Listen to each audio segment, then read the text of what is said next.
Hello students, welcome to online classes of Shri Mahavir International School Kishangarh Renwal. बच्चों, हम अपनी हिंदी पाठ्य पुस्तक में तीसरा अध्याय पढ़ रहे थे और तीसरे अध्याय को हमने आधा पढ़ लिया था। आज हम पढ़ेंगे उससे आगे। हम उससे आगे पढ़ें उससे पहले जो भी हमने पढ़ा एक बार उसका फिर से दोहराने करते हैं। छोटा जादूगर ये जो पाठ है, इसके जो लेखक हैं उनका नाम जयशंकर प्रसाद है। उनका परिचय हमने जान लिया था और उसके साथ में जो विचार मंथन के प्रश्न दिए हुए थे उन पर हमने विचार विमर्श किया था। उसके साथ में जो जीवन मूल्य हैं वो भी हमने पढ़ लिया था। और जो एक छोटे रूप में ये पाठ है, इसको छोटे रूप में हमने इसके सारांश के रूप में भी इसको जाना था। इस पाठ में हमने जाना कि किस प्रकार लोगों की आवश्यकताएं उन्हें उम्र से पहले ही समझदार बना देती हैं। इस पाठ में एक छोटा बच्चा होता है, उसके पिताजी देश की खातिर जेल में बंद होते हैं, माता बीमार होने के कारण बिस्तर पर रहती है और चल फिर नहीं सकती। तो किस प्रकार एक छोटा बालक अपनी आजीविका की व्यवस्था करता है, माता के पत्थे की अर्थात दवा की, या फिर बीमार के समय जो उसे भोजन चाहिए था उस भोजन की वह पूर्ति करता है। भोजन की जो भी आवश्यकता है उनकी पूर्ति करने के लिए पैसा कमाता है। और किस प्रकार एक छोटा सा बालक अपने बचपन में ही आत्मनिर्भर हो जाता है, इसका वर्णन इस पाठ में किया हुआ है। हमने इस पाठ को इतना जान लिया था कि उस एक लेखक से उसकी मुलाकात होती है और लेखक उसे बातचीत करता है, शरबत पिलाता है और शरबत पिलाने के बाद में वह जो निशाना लगाने की जगह होते हैं वहाँ पर दोनों जाते हैं। मैंने दीर्घ निश्वास लिया, चारों ओर बिजली के लट्टू नाच रहे थे। ये हमने पढ़ लिया था, लेकिन इसको एक बार फिर से हम देख रहे थे। जो लेखक हैं उन्होंने लंबा सांस लिया, चारों ओर जो माहौल था वह बहुत ही अच्छा था। मन मेरा व्यग्र हो उठा, अधीर हो उठा, उनका मन बेचैन हो उठा। मैंने उससे कहा, अच्छा चलो निशाना लगाया जाए। लेखक ने उससे कहा कि चलो ठीक है, निशाना लगाने के लिए हमें चलते हैं। हम दोनों उस जगह पहुँचे जहाँ खिलौनों को गेंद से गिराया जाता था। लेखक और जो बालक हैं दोनों उस जगह पर पहुँचे जहाँ पर खिलौनों को निशाना लगाकर गेंद से गिराया जाता था। और जो खिलौना गिरता वह खिलौना उसी इंसान का हो जाता जो उसे गिराता था। मैंने बाहर टिकट खरीदकर उस लड़के को दिला दिए। लेखक ने बाहर टिकट खरीदा और टिकट खरीदकर उस लड़के को दे दिया। वह निकला पक्का निशानेबाज, और वह लड़का पक्का निशानेबाज निकला। उसकी एक भी गेंद खाली नहीं गई, देखने वाले दंग रह गए। जो भी उसने गेंद फेंकी, निशाना लगाया, वो एक भी निशाना उसका खाली नहीं गया, और जो भी देख रहे थे वो आश्चर्यचकित रह गए। उसने 12 खिलौनों को बटोर लिया, लेकिन उठाता कैसे? 12 खिलौने उसने प्राप्त कर लिए, लेकिन उन खिलौनों को उठाता कैसे? क्योंकि 12 खिलौने रखने के लिए उसके पास में जगह भी नहीं थी। कुछ मैंने रुमाल में बांधे, कुछ जेब में रख लिए। कुछ उस बच्चे ने जेब में रख लिए और कुछ मैंने अपने रुमाल में उसको बांध कर दे दिए। किसने? लेखक ने उसको बांध कर दे दिए। लड़के ने कहा, बाबूजी आपको तमाशा दिखाऊंगा, बाहर आइए। लड़के ने यह कहा कि बाबूजी मैं आपको तमाशा दिखाऊंगा, यह कहकर वह करतब दिखाऊंगा, आप बाहर आइए, मैं चलता हूँ। वह 9-2-11 हो गया। 9-2-11 का अर्थ होता है भाग जाना। 9-2-11 का अर्थ क्या होता है? भाग जाना। ऐसा कहकर वह भाग गया। मैंने मन ही मन कहा, इतनी जल्दी आंखें बदल गई। देखो कितनी जल्दी बच्चा बदल गया। मैं घूमकर पान की दुकान पर आ गया। पान खाकर बड़ी देर तक इधर उधर टहलता हुआ सब देखता रहा। जो लेखक थे वो वहाँ से निकलकर पान की दुकान पर आ गए। पान की दुकान पर आकर जो भी व्यक्ति थे इधर उधर आने जाने वाले उनको देखने लगे। शब्द भंडार है हमारे गर्व, गर्व यानी गौरव, तिरस्कार यानी अनादर, पथ्य यानी भोजन, या इसका अर्थ हम दवा भी ले सकते हैं, यानी रोगी को दिया जाने वाला हल्का भोजन या फिर दवा, जो भी रोगी को उस समय आवश्यकता होती है वो होता है उसका पथ्य। दीर्घ यानी लंबी, निश्वास यानी सांस, व्यग्र यानी बेचैन। पथ्य का अर्थ भोजन और दवा के रूप में, दोनों के रूप में यहाँ पर हम ले सकते हैं, जो भी मरीज के लिए आवश्यक हो। झूले के पास लोगों का ऊपर नीचे आना जाना देखने लगा। अकस्मात किसी ने ऊपर से हिंडोले से पुकारा, बाबूजी। अकस्मात का अर्थ होता है अचानक। किसी ने ऊपर हिंडोले से यानी झूले के ऊपर से मुझे पुकारा। उसने कहा, बाबूजी। मैंने पूछा, कौन? बोला, मैं हूँ छोटा जादूगर। जो ही लेखक अचानक आते जाते लोगों को देख रहे थे पान की दुकान पर, उन्होंने देखा कि ऊपर झूले से किसी लड़के ने उनको आवाज़ दी, बोला, बाबूजी। तो लेखक ने जो ही ऊपर देखा, लेखक ने पूछा, कौन? तो उसने बोला, मैं छोटा जादूगर। और वह वही बालक था जिसने जो निशाना है वह लगाया था और उसने खूब सारे खिलौने बटोर लिए थे। फिर दूसरी बार लेखक की और उस बच्चे की मुलाकात कैसे होती है उसका वर्णन दिया हुआ है इसमें। कलकत्ता के सुंदर वनस्पति उद्यान में लाल कमलिनी से भरी हुई एक छोटी सी झील के किनारे घने वृक्षों की छाया में अपनी मंडली के साथ बैठा हुआ मैं जलपान कर रहा था। कलकत्ता के एक सुंदर उद्यान का अर्थ होता है बगीचा। एक सुंदर से बगीचे में लाल कमलिनी भरी हुई एक छोटी सी झील। कलकत्ता में सुंदर बगीचे के किनारे एक झील के किनारे बहुत बड़े घने हरे भरे वृक्ष थे। उन वृक्षों में, उस बगीचे में जो लेखक हैं बैठे हुए थे एक दिन, और वहीं पर वो चाय पानी अपने दोस्तों के साथ मिलकर पी रहे थे। बातें हो रही थी, आपस में खूब बातें कर रहे थे। इतने में वहीं छोटा जादूगर दिखाई पड़ा। वहीं छोटा बालक, वहीं छोटा जादूगर उनको दिखाई दिया, जिस बालक की मुलाकात उनसे पहले हुई थी। पहले कहाँ? एक मेले में उनकी मुलाकात हुई थी।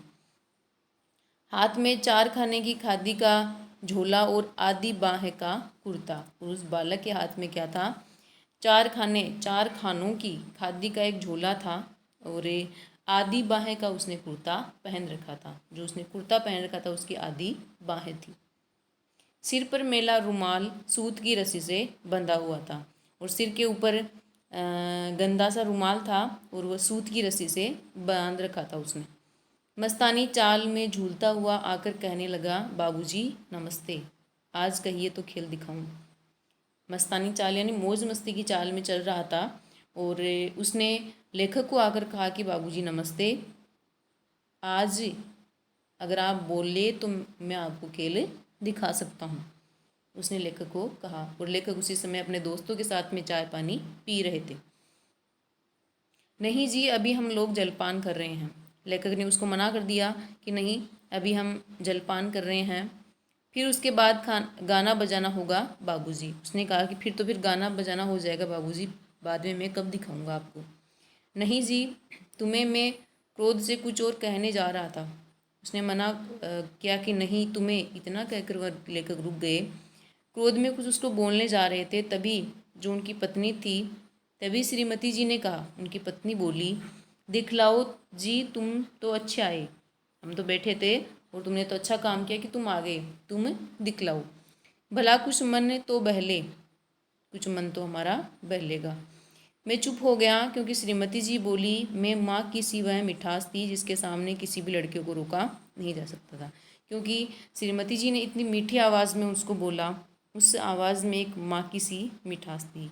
जिस प्रकार एक माँ अपने बेटे को बोलती है, उसी प्रकार श्रीमती जी ने उसको बोला, तो मैं इस कारण उसको रोक नहीं सका। उसने खेल आरंभ किया। उस दिन कार्निवल के सब छोटे खिलौने उसके खेल में अपना अभिनय करने लगे। अभिनय का अर्थ होता है नाटक। और उस दिन, जिस दिन उसने कार्निवल के मैदान में जो मेला लगा हुआ था, उस मेले में से उसने जो भी खिलौने बटोरे थे, जो भी खिलौने इकट्ठे किए थे, उन खिलौनों को रखकर उन खिलौनों के साथ में वो नाटक करने लग गया। भालू मनाने लगा, बिल्ली रूठने लगी, बंदर घुटने लगा, गुड़िया का ब्याह हुआ, गुड्डा वर काना निकला। यानी जो बालक था उसने सभी खिलौनों का प्रयोग किया और सभी खिलौनों के प्रयोग से एक वहाँ पर अभिनय का निर्माण किया, एक नाटक का निर्माण उसने किया। लड़के की उसमें जो भालू था वह मनाने लग रहा था सभी को। बिल्ली रूठ रही थी, बंदर नाच रहा था, जो गुड़ी और गुड़िया हैं उनका विवाह हो रहा था और उसमें जो वर था वह कान्हा था। लड़के की बातों से ही खेल हो रहा था। लड़का उनकी भाषा बोल रहा था और उनका अभिनय वो कर रहा था। सभी हंसते हंसते लोटपोटी हो गए और जो ही उन्होंने उस लड़के की बातें सुनी, उसका नाटक देखा, उसका कर्तव्य देखा कि किस प्रकार सफाई से कार्य कर रहा है, तो सभी लोटपोटी हो गए। सभी बहुत ज़्यादा प्रसन्न हुए। मैं सोच रहा था बालक की ज़रूरतों ने उसे जल्दी ही चतुर बना दिया कि एक छोटा सा बालक है, यह अभी खुद ही खेलने वाला है और देखो परिस्थिति के कारण, ज़रूरतों के कारण आज यही बालक एक इतना होशियार, इतना चालाकी बन गया है, क्योंकि परिस्थितियाँ सभी मनुष्यों को चालाकी बना देती है। यही तो संसार है। ताश के सब पत्ते लाल हो गए, फिर सब काले हो गए। गले की सूत की डोरी के टुकड़े टुकड़े होकर जुड़ गई।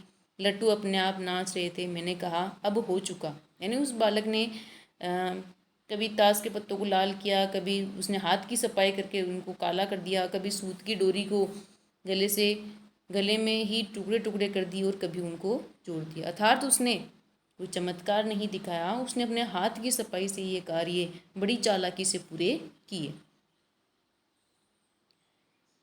मैंने कहा, फिर लेखक बोला, अब हो चुका, यानी तुम्हारा काम हो गया, अपना खेल बटोर लो, अपना जो भी तुमने कार्य किया है इस खेल को समेट लो, हम लोग भी अब जाएंगे। लेखक ने कहा कि चलो हो गया तुम्हारा, और अपने इसको जो भी कार्य तुमने किया है, जो सामान है उसको बटोर लो, इकट्ठा कर लो, अब हम लोग भी जाएंगे। श्रीमती जी ने धीरे से 1 रुपया निकाला और उसको दे दिया। वह उछल पड़ा। लेखक की जो पत्नी थी उसने 1 रुपया उस छोटे बालक को दे दिया जिसने उनको तमाशा दिखाया था, खेल दिखाया था। वह उछल पड़ा। वह बालक बहुत ही ज़्यादा प्रसन्न हो गया। मैंने कहा, लड़के, छोटा जादूगर कहिए, यही मेरा नाम है, इसी से मेरी जीविका है। लेखक ने उसको कहा कि लड़के, तो ऐसा बोलने पर जो छोटा बालक है उसने कहा कि मुझे आप छोटा जादूगर कहिए, मुझे आप छोटा जादूगर कहिए, यही तो मेरा नाम है और इसी से मेरी आजीविका चलती है।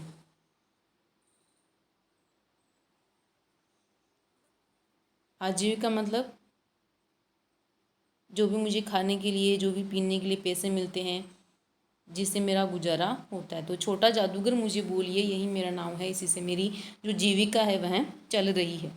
मैं कुछ बोलना ही चाहता था कि श्रीमती जी ने कहा, अच्छा तुम इस रुपये से क्या करोगे। मैं कुछ बोलने ही वाला था, तभी श्रीमती जी बोली कि चलो तुम बताओ, जो तुम्हें ये रुपये मिले हैं, इन रुपये से तुम्हें क्या करोगे। लड़का बोला, पहले भरपेट पकौड़ी खाऊंगा। सबसे पहले तो क्या करूँगा, भरपेट पकौड़ी खरीदूंगा और खाऊंगा। शब्द भंडार है हमारे। अकस्मात यानी अचानक, हिंडोला यानी झूला, उद्यान यानी बगीचा, झोला यानी थैला, चतुर यानी होशियार, बटोरना यानी समेटना। फिर एक सूती कंबल लूँगा। पहले तो पकौड़ी खाऊंगा भरपेट और उसके बाद में एक सूती कंबल लूँगा। मेरा विवेक अब लौट आया। फिर मैंने सोचा कि मेरा विवेक वापस लौट आया। मैं सोचने लगा, मैंने अपने पर बहुत क्रोध होकर सोचने लगा, वह कितना स्वार्थी हूँ मैं। उसने 1 रुपया पाने पर मैं ईर्ष्या करने लगा था। लेखक फिर सोचने लगा। लेखक का ध्यान वापस आया। उसने कहा कि देखो कितना स्वार्थी हूँ मैं, वह बच्चा इन्हीं पैसों को किसी सही कार्य में कर रहा है और मैं कितना स्वार्थी होकर उस 1 रुपये के कारण मैं उससे जलन करने लग गया, मैं उससे ईर्ष्या करने लग गया था। वह नमस्कार करके चला गया। हम लोग लता कुंज देखने के लिए चले गए। बालक ने नमस्कार किया और बालक वापस चला गया और हम भी जो बेलें थी, जो उद्यान था, उनको देखने के लिए चले गए। उस छोटे से बनावटी जंगल में संध्या साए साए करने लगी थी। डूबते हुए सूर्य की अंतिम किरण पेड़ों की पत्तियों से विदाई ले रही थी और चारों ओर सुनसान था। यानी उसी बनावटी जो जंगल था, जो बगीचा था, उसमें डूबते हुए सूर्य की जो अंतिम किरण थी पेड़ों से विदाई ले रही थी, था सूर्य अस्त हो रहा था और सूर्य अस्त होने के समय चारों तरफ सुनसान फैला हुआ था। हम लोग धीरे धीरे मोटर से हावड़ा की ओर आ रहे थे। रह रहकर छोटा जादूगर स्मरण होता था। सचमुच वह एक झोपड़ी के पास कंबल कंधों पर डाले खड़ा था और रह रहकर हमें उसी छोटे जादूगर की याद वापस आ रही थी। और सचमुच में वह एक झोपड़ी के पास में खड़ा था और कंधों पर उसने एक कंबल डाल रखी थी। वापस जब लेखक ने उसको देखा तो वह एक झोपड़ी के पास में खड़ा था और उसने कंधों पर कंबल डाल रखी थी। मोटर रोककर उसने पूछा, तुम कहाँ, यहाँ कहाँ? लेखक ने फिर से अपनी जो मोटर गाड़ी थी उसको रोका और पूछा कि तुम यहाँ कैसे? मेरी माँ यही है ना। अब उसे अस्पताल वालों ने निकाल दिया। फिर उस बालक ने कहा कि जो मेरी माँ है वो यहीं पर है, क्योंकि जो अस्पताल वाले हैं उन्होंने वहाँ से निकाल दिया। क्यों निकाल दिया? क्योंकि उनके पास में पैसों का अभाव था और पैसों के अभाव के कारण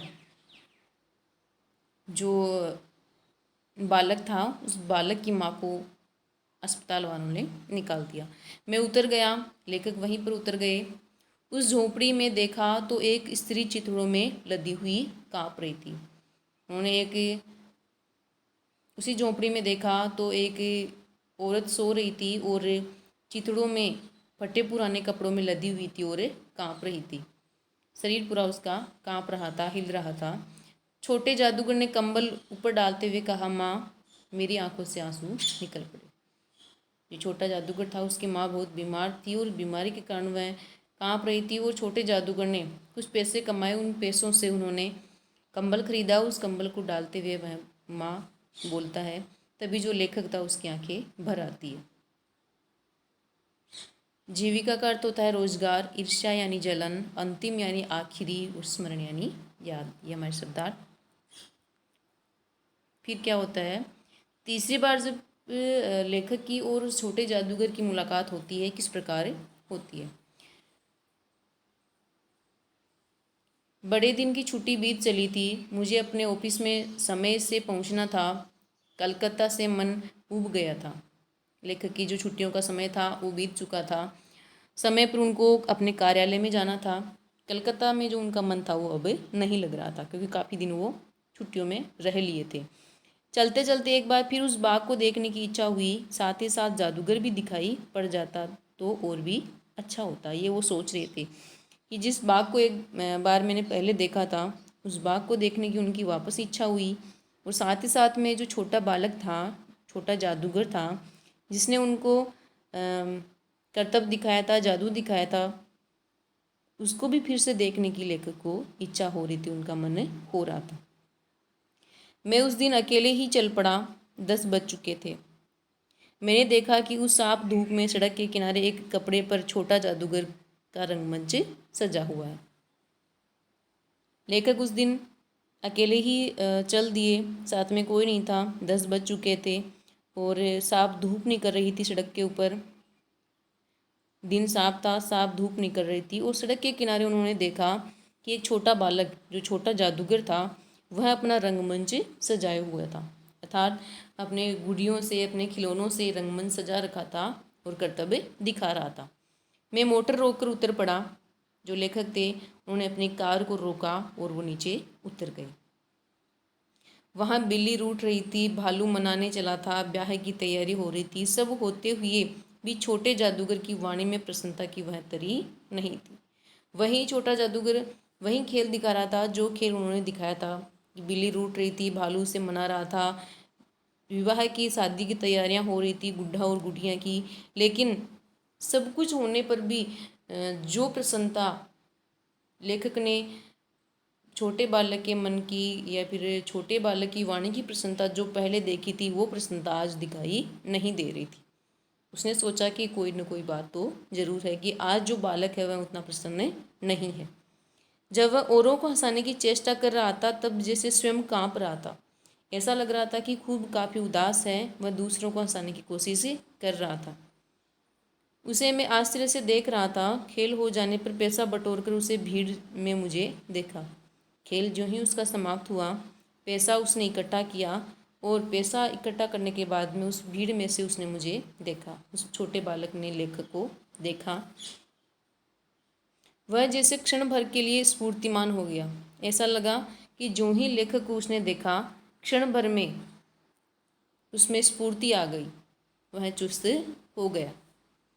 मैंने उसकी पीठ थपथपाते हुए पूछा, आज तुम्हारा खेल जमा क्यों नहीं? मैंने उससे पूछा, लेखक ने उससे पूछा कि तुम आज उदास क्यों हो, तुम्हारा आज खेल जमा क्यों नहीं? माँ ने कहा कि आज तुम तुरंत चले आना, मेरी घड़ी समीप है। छोटे बालक ने उससे क्या जब लेखक ने उससे पूछा कि तुम्हारा खेल आज जमा क्यों नहीं, तो छोटे बालक ने उत्तर दिया कि माँ ने मुझे कहा था कि आज तुम जल्दी से चले आना, क्योंकि मेरी घड़ी समीप है, मेरा समय समीप है, मेरे जाने का समय पास में ही है। अविचल भाव से बोला, स्थिर भाव से वह बोला कि मेरी माँ ने मुझे जल्दी वापस बुलाया है। तब भी तुम खेल दिखाने चले आए। लेखक ने उससे पूछा कि तुम्हारी माँ ने तुम्हें ये बोला कि मेरा समय समीप है, मैं जानने वाली हूँ, मेरा अंतिम समय है, फिर भी तुम खेल दिखाने के लिए आ गई। उसके मुख पर वही परिचित तिरस्कार की रेखा फूट पड़ी। उसने कहा, क्यों न आता? यानी वही भावना, वही रेखा उसके मुंह पर आई। तिरस्कार का अर्थ होता है अनादर। वहीं अनादर की भावना उसके चेहरे पर दिखाई दे रही थी और उसने कहा कि क्यों नहीं आता, क्योंकि उसी के क्यों नहीं आता इस उत्तर में उसने सब कुछ बोला। क्योंकि अगर वो नहीं आता तो आज वह क्या खाता, क्योंकि जो कमाएगा उसी से उसका गुजारा होता था। और कुछ अधिक कहने में जैसे वह अपना अपमान महसूस कर रहा था।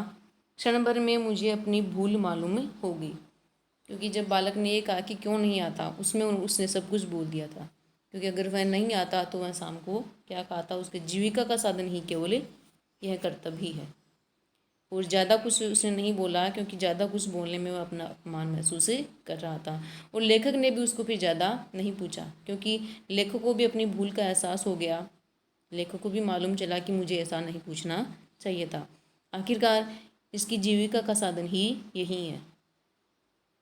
उसके झोले को गाड़ी में फेंक कर उसे भी बिठाते हुए मैंने कहा, चलो जल्दी चलो। मोटर वाला मेरे बताए हुए पथ पर चल पड़ा। और जो लेखक थे उन्होंने बालक को गाड़ी में बिठाया और बालक को गाड़ी में बिठाकर कहा कि चलो। उसके थैले को भी साथ में रखा और जहाँ पर उसकी माँ थी वहाँ पर दोनों चल दिए। कुछ ही मिनटों में मैं झोपड़ी के पास पहुँचा। जादूगर दौड़कर झोपड़ी में माँ माँ पुकारते हुए घुसा और कुछ ही मिनटों में झोपड़ी के पास में लेखक और बालक दोनों पहुँच गए और बालक झोपड़ी में माँ माँ बोलता हुआ अंदर घुसा। मैं भी साथ था, किंतु स्त्री के मुँह से केवल बे निकल कर रह गया। और जो बालक की माँ थी उसके मुँह से केवल बे ही निकला और बे निकल कर रह गया, अर्थात उनकी मृत्यु हो गई थी। उसके दुर्बल हाथ उठकर गिर पड़े। जादूगर उसे लिपट कर रो रहा था। दुर्बल का अर्थ होता है जिनमें बल नहीं होता है। तो उनके जो दुर्बल हाथ थे वो ऊपर उठकर बे इतना कहकर वह रुक गई, उठकर नीचे गिर पड़े। जादूगर जो छोटा बालक था वह अपनी माँ से लिपटकर जोर जोर से रोने लग जाता है। मैं बोचक का पास में ही खड़ा था। अचंभे में पड़ गए, वो स्तब्ध रह गए, आश्चर्यचकित हो गए। उस साफ धूप में सारा संसार जैसे जादू सा मेरे चारों ओर नाच रहा था। ऐसा लेखक को लग रहा था कि इसे साफ धूप में जो सारा संसार है एक जादू के समान उसके सामने दिख रहा था। इस कहानी में हमें यह शिक्षा मिलती है कि परिस्थितियाँ लोगों को पहले से ही बुद्धिमान बना देती है। छोटा जो बालक होता है वह छोटे बचपन में ही समझदार हो जाता है। और इस कहानी का जो अंत है वो बहुत ही दुखांत हुआ, क्योंकि जो छोटा बालक था उसकी माता का देहांत हो गया था। ठीक है बच्चों, ये हमने अपनी कहानी पढ़ी और इसमें जो उच्चारण अभ्यास के कुछ शब्द दिए हुए हैं उनका उच्चारण हम करते हैं। कलनाद, संपूर्णता, तसल्ली, निशानेबाज, वनस्पति, चारखाने, ईर्ष्या, चेष्टा, दुर्बल, स्मरण, अकस्मात और स्फूर्तिमान। ये हमारा जो पाठ है वह पूरा हो चुका है। आगे हम पढ़ेंगे कल। ठीक है।